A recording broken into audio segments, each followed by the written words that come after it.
Hello everyone. Uh, Today we'll discuss like motivational interviewing and assessment in substance use disorders. I'm Atul Verma, clinical psychologist at UIBS. So first thing is we have to see in that problem ki what is how much serious this problem of drug addiction and alcohol addiction is. Lot of time I have seen young kids, they are into drugs and they destroy their own life, right? So what data says, we have to see that like 6.62.5 million alcohol users are there, 8.7 million cannabis user, about 2 uh, million opiate user in your country, and 250 million tobacco user of age 10 and above. That is a serious public health concern. Result uh, from alcohol and other drug consumption. So this is a very big problem. It destroys the person's life, family life, and economy overall, like in country's economy also. You can see the cases all around, and this is the pressing need that we should do something for these people, and we should create awareness so that they don't get into that, as well as the people who are into that, we should like treat them also, because it is a disease that must be cured. So drug abuse and its impact among women is now increasing more evident in India. So that is also, earlier it was seen that is more into like males, but now it is equally affecting the women also. There are different reasons, like maybe media, maybe our lifestyle, or these kind of things are responsible for the use of alcohol and drugs. So why we call it disorder or disease is because it is a diagnosable disease in ICD-10 and DSM-4. These are the classification system which categorize these different kind of problems into like disorders.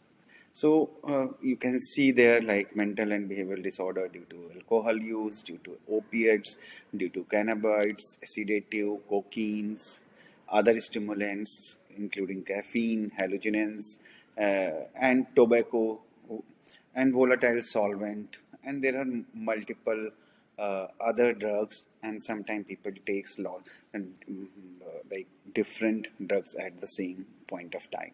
So these are diagnosable disease that we must take care of, because many times family members and we think that these are the um, habits, and then and they can be only left by the person who is using. But it is not about your will or something. It is a disease, just like any other disease. You need treatment for the same, so that we have to understand. There are few terms in ICD-10 that I will talk about. One is like acute intoxication. We have to understand these terms.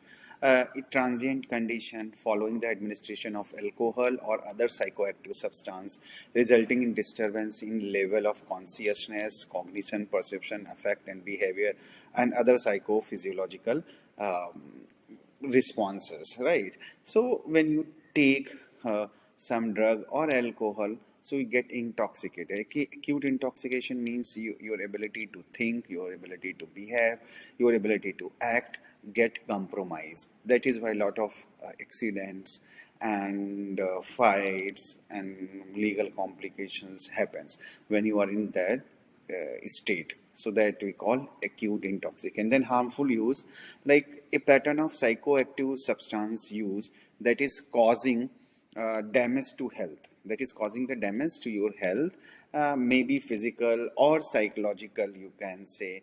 Like you are injecting something, though there is a lot of cases where they use similar syringe to use the drug, so that may cause to like hepatitis, they may cause to HIV, they may cause some other thing. So and other thing is like if we talk about like psychological thing, so we can say that This may be because of like when you take any drug that affects your nervous system. So, and sometimes these things are permanent changes in your brain, and they may cause psychiatric issues like depressive disorder, bipolar disorders, schizophrenia. There are other problems that you may face. Next is dependence syndrome. Dependence, as you understand, like you get dependent on that. Maybe it is physiologically, behaviorally, or cognitively. So you are dependent on that. Like you, if you're not taking it, you feel problem. Or psychologically, you are dependent on that. That if you not take the substance, so you don't feel comfortable. You are not able to concentrate. All those things. So your priority becomes the drug. Like if you're not taking drug, then it is a problem. Then withdrawal state comes in. Withdrawal state is like when you're not taking drug, your body responds to the drug because you are continuously taking, and you get dependent on that.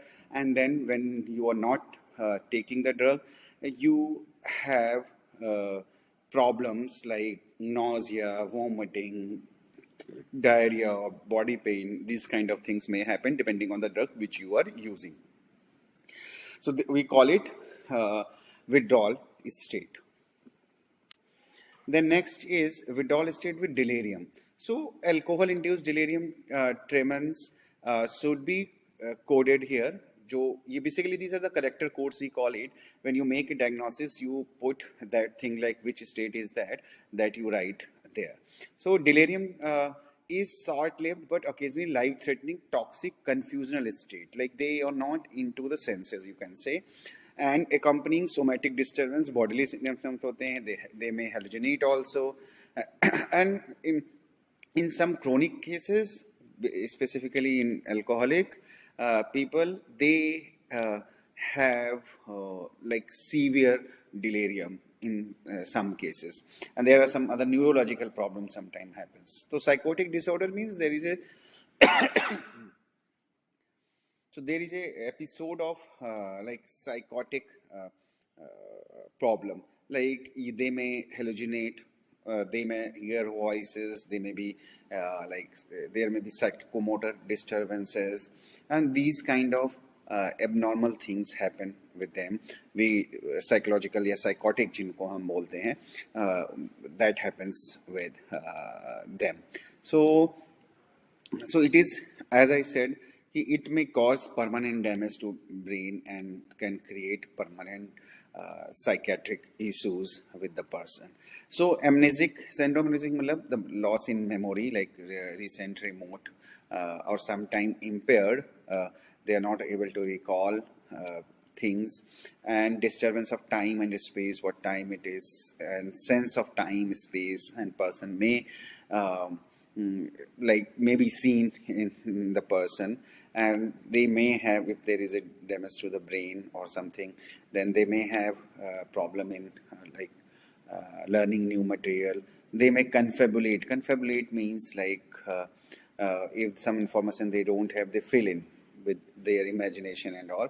So that it is again the part of, you can say, cognitive disturbances. So that may happen, and that may hamper the person's ability to work, to do things in his or her life. Then residual and late onset psychotic disorder. Residual means that is, you can say, that is leftover. So residual means when you are not taking drug or something, disorder in which alcohol or psychotic substance induced change of cognitions affect personality behavior, persist beyond the period of which is direct psychoactive substance related effect might reasonably be assumed to be operating. So when there is a no effect of psychotic drug, and person have different kind of psychotic symptoms or disorder, so that is what we call residual symptoms. Usually what happens is when you are in intoxicated state, then there is a psychotic symptoms or other symptoms. But if that is your drug effect is over, like after when you are admitted or you left it, and after that also if you are having the same, so we call it residual or late onset psychotic disorder. So again, this is a psychiatric issue. Other mental and behavioral disorders, you can say, like whatever other things we find in this like due to these substance abuses, we code that other mental and behavioral disorders. Other is unspecified and behavioral disorders where we are not able to diagnose it in a particular way, like withdrawal or something like that. Then we call it unspecified mental and behavioral disorder, and that applies to all kind of uses. Then these are few terms that is in DSM-4, or as we have discussed earlier. So like hazardous use, withdrawal, tolerance, and craving. They are the similar terms as we discussed in the context of ICD. It is like social interpersonal problem related to neglected major roles to use larger amount and longer, repeated attempts to control use or quit, and much time spent in using or arranging the drugs, physical and psychological problem related to use, and activities given up to use, like whatever they were enjoying earlier, like spending time with families or a job. So everything is gone now, and they are mostly on arranging the drugs, taking drugs, and remaining in that effect. That happens. So similarly, hazardous is equal to like harmful use. Withdrawal already we have discussed. Tolerance means whatever effect you are getting from the drug, of one, like suppose you are taking one bag of alcohol and you are getting high, but gradually what will happen is you will not get the high from one bag. You need one, two, and then three, then four, and then five. That happens. So we call it tolerance. Gradually the amount of intake increases with time, and to get the similar effect. So we call it tolerance. And the craving, as you know on the word, and already we have discussed also. So these are the few things that were related to, you can say, drug abuse or alcohol dependence disorders. So this was the introductory part, and further we'll come with some other videos. Hopefully this will work for you. You can understand what kind of problem this is, and you can also join our course and learn more about de-addiction counseling. So check our website. Link is given in the description box. Like and subscribe our channel and get immediate update about our new videos. So thank you very much for watching us. We'll come with some other video.